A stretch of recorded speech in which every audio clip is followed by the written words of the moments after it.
160 years ago, before the United States was a superpower capable of wielding influence across the whole world, the future of the country was uncertain.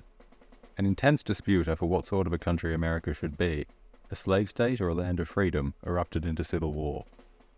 In 1861, the majority of the southern slave states united themselves into the Confederate States of America, and for the next 4 years would operate as a separate nation to the United States, while fighting a bitter war for independence that would leave hundreds of thousands dead. This is the story of the Confederate States of America. Following the Revolution, the United States didn't develop in a way that was uniform. The northern states received the bulk of the immigration from Europe, as well as investment and industrialization, while the South retained an agricultural economy that steadily came under the sway of large landowners, who were reliant on slave labor to operate their plantations. In the North, large cities grew that became centers of industry, while the South remained overwhelmingly rural. New Orleans was the only real city in the Confederate territory at the beginning of the war. As slavery was gradually phased out in the industrial North, it only became more important in the South. Large plantations came to dominate the Southern economy, with cotton, an important cash crop usually exported to Europe, being the largest pillar of the Southern economy. Various agreements were made in the decades before the Civil War to limit the spread of slavery and balance the interests of both free and slave states, but ultimately this only served to entrench the positions of both sides.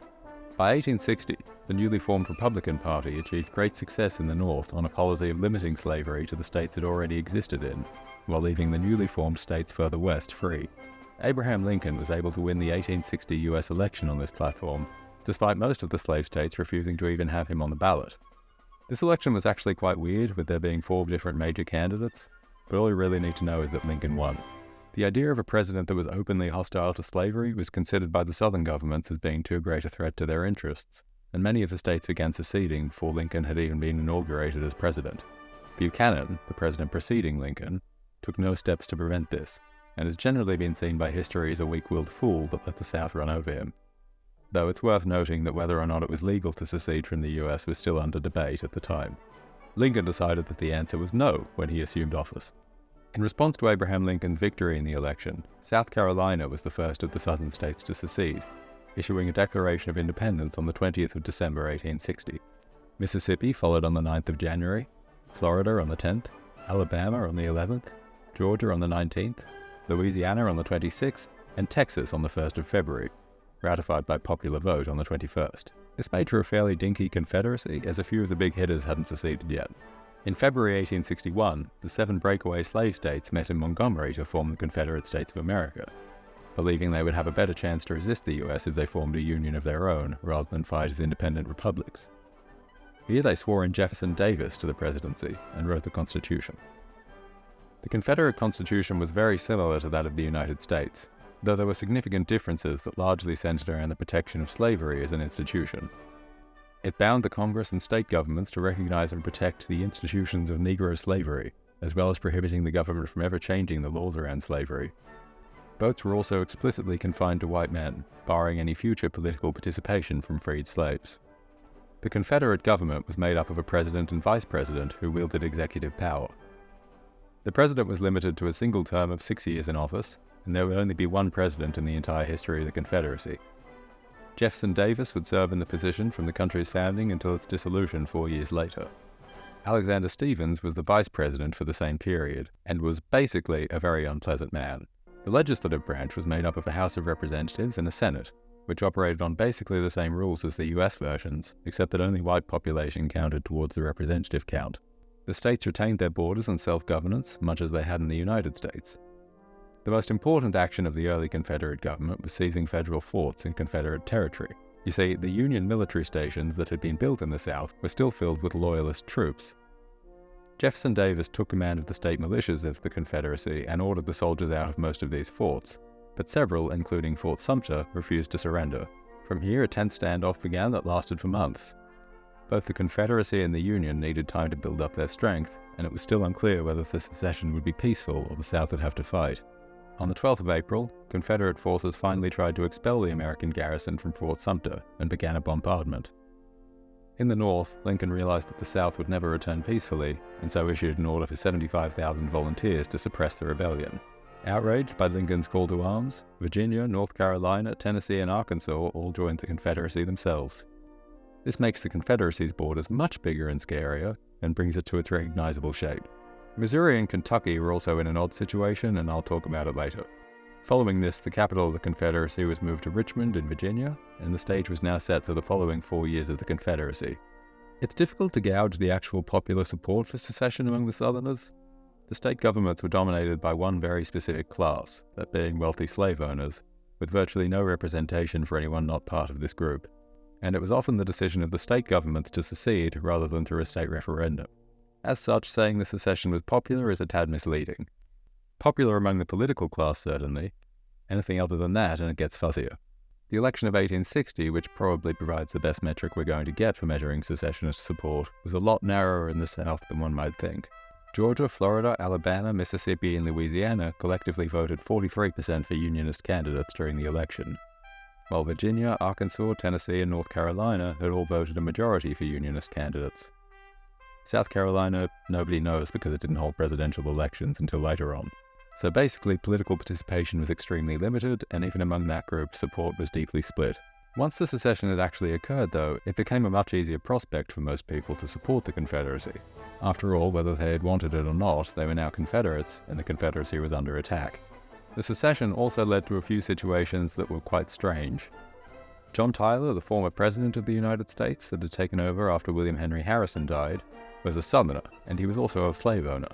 Though he was at least theoretically as patriotic as a human being could possibly be, having served as the head of state, he was also highly sympathetic to the Confederate cause, going so far as to defect from the United States to return to his home state. He briefly served as a representative in the Confederate government before dying of old age. This weird little event made him the only US president to not be buried beneath an American flag, and the only one to have defected to a hostile state. The situation in the border states was tricky as well. The governor of Kentucky initially declared the state neutral in the conflict, but when Unionists overwhelmingly won an election, Confederate supporters formed a new government in the South. Jefferson Davis reluctantly admitted the new Kentucky government to the Confederacy, meaning that both the USA and CSA considered Kentucky a constituent member. The Confederate government would shortly afterwards be forced out of Kentucky, meaning that its membership to the Confederacy was largely theoretical. Missouri was in a similar situation, with the governor sympathetic to the South but a population largely supporting the Union. A government in exile was formed for Missouri and joined the Confederacy, but 2 of the 13 Confederate states weren't really Confederate states. What you also may have noticed on this map is that West Virginia doesn't exist yet. Virginia was a state split both culturally and economically. Down on the flatter, more productive plains, slavery was far more widespread and unionism less popular. Meanwhile, in the Appalachians, slavery had never obtained the same foothold, and support for the United States was largely uniform. When the Virginian state government seceded, many in the region were unhappy with being dragged along into a new country they had no interest in supporting, and West Virginia itself seceded as a new state in the USA in June 1861.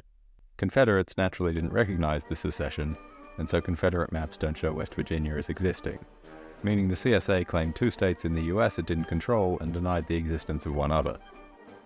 Despite the Confederacy being born from at least a theoretical desire to preserve the rights of individual states, as the war progressed, the CSA found itself coming increasingly under the centralized rule of the government in Richmond. Conscription and requisitioning by the federal government became common across the entire country, and the laws of individual states became increasingly irrelevant as the power of the president increased. Habeas corpus was suspended, and the state militias were put under the command of the federal government. A lot of people have used this to point out the hypocrisy of the Confederates in that they were willing to surrender power to a government that supported slavery, meaning all the complaints of states' rights were nothing but lies. Which is, true. But this is actually one area I'm willing to give the Confederates some leeway. I don't think it's fair to judge how a country would be run in peacetime based on the necessities of wartime. Even in the Union, Lincoln had suspended habeas corpus to suppress Confederate sympathizers. That doesn't make the US inherently lawless, it just means that there were actual traitors in powerful positions that wanted to undermine the country. The fact that there was a war going on that was going to destroy the Confederacy meant that basically anything could be done to preserve it.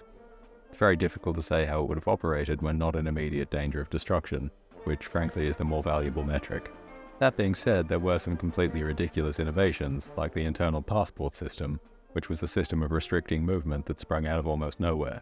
The system wasn't federal, but rather the result of a lot of different garrisons all getting the idea at the same time. In order to move through the South, permits had to be acquired regardless of a person's status, and traveling without one could result in imprisonment. It wasn't an easy system to navigate either, as there was no central management. The rules changed depending on what region a traveller was in. Another big problem for the Confederacy when fighting the war was the population and demographic makeup.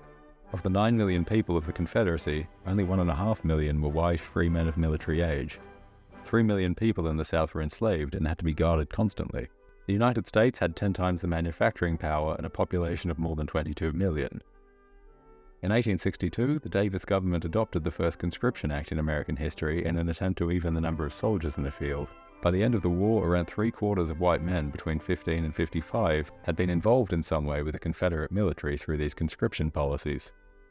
Wealth exemptions caused some discontent, however, as many plantations were allowed to keep their owners and staff to prevent slave rebellion. By 1863, the disruption caused by the war led to starvation across the South, and the government resorted to increasingly harsh taxes, draining much of what was left. Many valuable resources were simply seized by the government as the South grew increasingly desperate. The area actually controlled by the Confederate government also shrank considerably as the war progressed. New Orleans was taken relatively early on in the war, in April 1862, depriving the Confederates of an important port in their largest city. It was also the mouth of the Mississippi River. In 1863, the entire Mississippi had fallen into Union hands, effectively cutting the Confederacy in half and further restricting the movement of Confederate goods. In the 1860s, cotton was the single most important crop on Earth. It accounted for more than half of the exports of the United States. This made many in the South fabulously wealthy, but there were downsides to the reliance on cotton. Growing it was best suited to large plantations, which meant that smaller farmers often lost out, and the fertile land of the South came increasingly under the sway of an essentially aristocratic group of landowners. With all land and money in the region going towards the cotton industry, there wasn't much left over to develop really anything else. Cotton made the South rich, but it also made it incredibly dependent on the rest of the world. When the Union blockaded the South and began capturing the canals and railroads, the entire Southern economy collapsed. What little food and livestock there was were either destroyed, captured, or eaten. By the end of the war, the territory still in Southern hands was pretty universally facing food riots from their remaining people. The Confederate government was also rather inexperienced in financial matters and failed to raise enough revenue to effectively execute the war. When taxes were finally able to be implemented, they were ineffective and often not collected, as any attempt to tax property met fierce resistance from the planter class. To make up this shortfall, the government began printing money, which simply caused the currency to collapse in value. By the end of the war, the currency was basically worthless, and either gold or barter was relied on for trade. The Confederate Army, meanwhile, took to simply requisitioning whatever food or supplies they needed, with the promise to pay for the goods once the war ended. Needless to say, the Davis government wasn't particularly popular a few years into the war. The Confederates were well aware of the fact that the Europeans despised slavery, and that European support for the South would have been a hard sell even at the best of times. However, the general belief was that even if Europe would never support the South for moral reasons, the economic value of cotton would be too great to ignore. The fact is that the South had overestimated their importance on a global scale. While Europe did indeed require cotton for its industries, Indian, Egyptian, and Brazilian cotton was able to fill the void left by the Confederates, albeit at a higher price. The European support the cotton was supposed to bring with it never materialized, as tons of cotton rotted in Confederate warehouses and was sometimes even burned. To make matters worse, one of the first things the Union side did in the war was blockade the southern ports, preventing any trade with the outside world. In order to export and import, the South was forced to rely on small blockade runners, which couldn't operate in the numbers needed to sustain the southern economy. The European distaste for slavery, combined with southern cotton proving unnecessary, meant that not a single foreign nation recognized the Confederacy in its 4 years of existence. While the Confederates had relied on the fact that Europe would rush to their aid to ensure the survival of their own industries, instead they simply found themselves cut off from the world and without any meaningful economy of their own once the war had started. Whilst Lincoln had issued the Emancipation Proclamation, any chance of the Confederacy being recognized vanished forever. Which leads me to the next section, and onto an issue that no matter what some have said, is inextricable from the Confederacy. There's been a concerted effort over a century and a half now by certain political groups to reframe the Confederacy as a group of states fighting against federal overreach, with slavery being a small quirk of the region, rather than a defining political, social, and economic issue. This is, to put it bluntly, a lie. Slavery and its preservation formed the entire basis of the Confederate state. It was a country led by slave owners intent on preserving themselves as slave owners. They were explicit and proud of this fact, and it was not until after the war was lost and slavery fell outside acceptable political positions that Southern groups began to speak of fighting against federal tyranny. That's not to say that every Confederate soldier was a slave owner, or that slavery was a way of life of everyone in the South. Most people were simply led by a sense of loyalty to their home and were prepared to fight for it. It does, however, mean that whether or not they believed in slavery, or even if they benefited from it, they were fighting for it, and their success would mean its survival as an institution. Likewise, the average farmer may not have owned slaves, but everyone of any political power or leadership did. The Confederacy was a slave oligarchy. The fact that an oligarchy is a small group of elites doesn't mean slavery wasn't the dominant social issue. The Confederates were open about this. Mississippi's Declaration of Independence reads that the state's position is thoroughly identified with the institution of slavery. It said that the North was advocating Negro equality socially and politically. Mississippi had no choice but to submit to degradation and to the loss of property worth $4 billion of money, or secede from the Union. And Alexander Stephens, the vice president, said, "The original American Union rested upon the assumption of the equality of the races. But our new government is founded upon exactly the opposite ideas. Its foundations are laid, its cornerstone rests upon the great truth the Negro is not equal to the white man, that slavery is his natural condition. This, our new government, is the first in the history of the world based on this great truth." So yeah, slavery was a big thing. The Confederates, being a smaller and poorer country than the United States, mostly relied on the skill of their generals to sustain the war effort, with a vast portion of the American Army officers having defected to the South at the start of the war. Even so, the perseverance of the North turned the war into one of attrition, which the Confederates were destined to lose. A severe shortage of manufacturing and population left their army undermanned and under-equipped, while the civilian population starved due to declines in agriculture and the Union blockade. Atlanta, one of the last important logistical hubs in Confederate hands, fell to General Sherman in 1864. Sherman would later embark on a scorched earth campaign from Atlanta to the coast of Georgia, as a means of further destroying the fighting ability of the South and to break the will of the population. With the fall of Atlanta, there was little chance that the Confederacy could offer a serious resistance for much longer. By 1865, what few cities the Confederacy had were in ruins, captured by the troops of the United States. The blockade had ruined the Southern economy and starvation gripped the country, and the battered remains of the Confederate armies had to fight a losing battle against the North. It was clear by this point that the war was lost. It was simply a matter of seeing how many more would die before it was all over. By the start of that year, the Confederacy had been reduced to 3 slices of territory, all cut off from each other and containing only around a third of the population. The economy was gone, and national infrastructure was either destroyed or in Northern hands. Surprisingly, in February 1865, Jefferson Davis still seemed to believe the war could be won.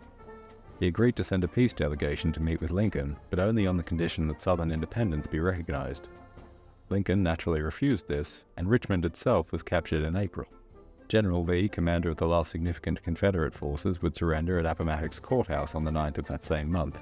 His surrender is what most people consider the end of the Confederacy, though Jefferson Davis himself would officially dissolve the Confederate government on the 5th of May, after escaping to Georgia and failing to find enough troops to continue the war. He would be captured shortly afterwards. The Confederate battle flag that most people associate with the Confederacy isn't actually a national flag. It was the flag used by the Confederate Army. The actual Confederacy had a few different flags, starting off with this one, called the Stars and Bars, designed by a German immigrant in the country, and with stars being added over time as more states joined. I really like this one. It's American but with a Southern twist, and the stars bring back nostalgic memories of the bullpen flag used during the American Revolution. Next up is this truly terrible one that looks like someone didn't format it properly, called the Stainless Banner, adopted in 1863. It was felt by many that the stars and bars looked too similar to the American flag and so should be changed. Meanwhile, the famous battle flag was increasing in popularity, and so it was added onto the national flag on a white background. Many people felt that the white symbolized the national purity of the white nation in the South, but I can't find any indication that this was the reason it was chosen. It just sort of became the popular view among Southerners. You may have noticed that the flag looks a lot like the South is surrendering. The South noticed this too, and so finally changed the flag again in 1865, ironically only a month before actually surrendering. The final Southern flag is called the Blood-Stained Banner, very similar to the Stainless Banner, but with a red stripe at the end. This one is better, albeit still looking like a Word document that hasn't been spaced properly, but was adopted so late that very few were even made, and basically nobody saw it actually used. To make matters worse, it turned out that the few that had been manufactured weren't even sized correctly, so I'm not sure that there are actually any correct versions of this flag from the time period. As for the national anthem, they didn't really have one, though Dixie and God Save the South were widely used at events and were considered unofficial anthems, with Dixie being very catchy and God Save the South being less so. With the Civil War being such a cataclysmic event in American history, unsurprisingly, the Confederacy is featured prominently in culture. I'll discuss some of its most famous portrayals. Birth of a Nation is an epic made in 1914, depicting the Civil War and the Reconstruction period. It was a massive leap in film, pioneering new techniques and changing the scale of what was considered viable for a movie. It's also really, really racist, to the point that if you were to claim it was a parody of the sort of things racists of the period believed, you could probably get away with that. The finale is the Ku Klux Klan riding to the rescue of a white woman being forced to marry a black man that wants to build a black empire, and the triumphant collapse of Reconstruction as the white-led natural order returns to the South. I mention it because it's emblematic of the sort of depiction the South was getting for almost a full century after the Civil War. Southern advocacy groups pressuring cultural institutions led to this strange quantum state in American culture, in which Lincoln was one of the greatest presidents for freeing the slaves and preserving the Union, while also the Confederacy was a noble struggle against federal tyranny, slavery wasn't that bad, and those who fought against the Union should be honored as heroes. The idea that one could be both a Confederate sympathizer and American patriot was almost mainstream. Around the same time period, enough time had passed for monuments to the Confederate leaders to be politically acceptable, and all across the South, statues and other memorials were built. The Ku Klux Klan, a white supremacist terror group that had its origins with Confederate veterans, also underwent a huge revival in the 1910s and 20s, coinciding with this revisiting of Confederate history. Gone with the Wind was published in 1936 to immediate acclaim, and was a vision of the Confederacy based on the stories told to its author Margaret Mitchell while she was growing up in the South. I heard everything in the world except that the Confederates lost the war. When I was 10 years old, it was a violent shock to learn that General Lee had been defeated, she said. It's a fantastic book and was made into a great movie as well, but it definitely doesn't do much to dispel myths around the Confederacy. It's really the same noble struggle story as Birth of a Nation is, and also depicts characters joining the Ku Klux Klan as a generally cool and normal thing to do. The movie made shortly afterwards is actually slightly less bad about it, but it still shouldn't be viewed as anything close to accurate. The thing with the Confederacy is that the further it got from memory, the shinier it began to appear to the general imagination, to the point that the actual details sort of stopped mattering. What matters was the noble struggle and the idealized life that was lost. Things are broadly changing now, with many of the monuments to the Confederates being removed, and there being a general understanding that the Confederacy was more of a racial supremacist oligarchy than a group of noble freedom fighters, but still to this day there are those even in the American government itself who passionately defend it. The good work of Lincoln and the Reconstruction of the South was unfortunately cut short, and much of the civil rights progress made in the aftermath of the Civil War was undone. I don't want to sound overly dramatic, but it really is hard to overstate how damaging Lincoln's death was for the Reconstruction period. He lived long enough to save the Union, but was murdered before he could truly reform it. As such, things in the former Confederacy didn't change as much as they probably should have in the ensuing decades. Mississippi actually elected 2 black senators in the period between the end of the Civil War and 1881. But when Democrats regained control of the state governments, a new constitution was passed disenfranchising black voters once again in the first of the so-called Jim Crow laws. This process was repeated across the entire South until the early 1900s, when black voters had been excluded from the entire southern United States, effectively continuing the racial supremacy of the Confederacy until the 1960s. It wouldn't be until the Civil Rights Act in 1965, a full century after the Confederate defeat, that black voters were able to effectively participate in Southern politics. Additionally, there wasn't much land redistribution. The majority of the South remained in the hands of the same landowners, so freed slaves found themselves with nothing, quite often forced to work the same plantations they had done as slaves for the same people that used to own them.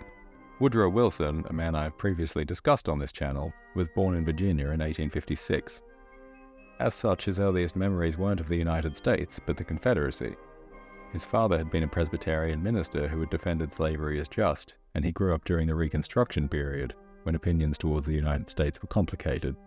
He later wrote that he was thankful the Confederacy was defeated because the South was stronger as part of a union, but certainly the racial supremacist views of the Confederacy lived on in him. He was the first president since the Civil War to segregate federal workplaces, and once said, "If the colored people made a mistake in voting for me, they ought to correct it." It's easy to call Wilson a man of his time, but that does ignore the fact that civil rights had made immense progress before the Southerners started fighting it. It wasn't that they weren't keeping up with rights, they were actively dragging them back down. Finally, there's the legacy of Lincoln. A man now considered one of the greatest leaders the United States has ever had, he was actually fairly moderate on slavery before being elected. He was in favor of restricting it, yes, but not abolishing it. It was only through the secession of the South and the Civil War that he was able to fulfill what he truly wanted rather than what was politically viable. In a sense, it was the Confederacy that allowed Lincoln to achieve a lasting legacy and finally break the deadlock of American politics. Had the South not seceded and chose to remain in the Union to cause the same level of disruption as they had done for decades, he would likely not have been all that successful as a president. Fighting the Civil War is also what really established the USA as a single nation with many parts, rather than a union of independent states. Kentucky might have almost gotten away with declaring neutrality before the war, but it would have been laughable if, say, Iowa had tried to declare neutrality in the Iraq War. It just wouldn't have happened because it had been established during the Civil War that that's not really how a country works. And that's the story of the Confederate States of America.